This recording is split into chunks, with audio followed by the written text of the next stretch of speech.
Good morning. I'm Dr. Parul Sharma. I'm heading the eye department at Max Healthcare at Gurgaon and a unit head at Delhi. So today we are going to talk about LASIK procedure.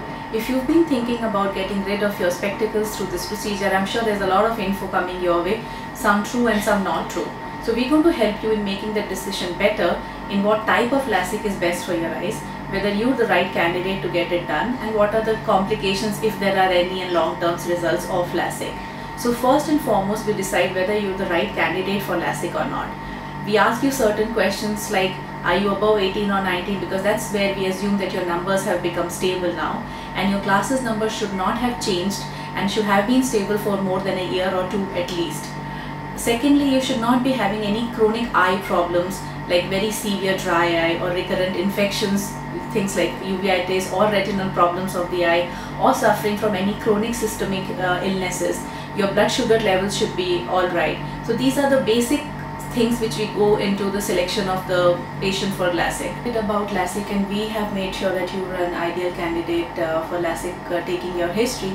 We go through the next step of taking you through the pre-scanning of LASIK.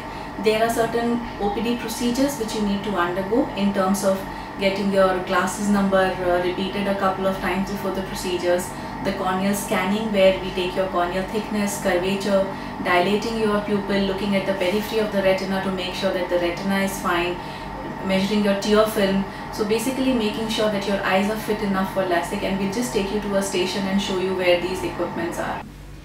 So for your pre-LASIK checkup, if you are a contact lens wearer, be sure that you're not wearing your lenses for at least 10 days before this kind of checkup. Once you come to us, we repeat your glasses number a couple of times under the effect of dilating drops also, and then put you through various scanning procedure to make sure that your eyes are fit for LASIK. For example, this is a corneal topography and a pachymetry machine. It will measure your corneal thickness, your corneal curvatures.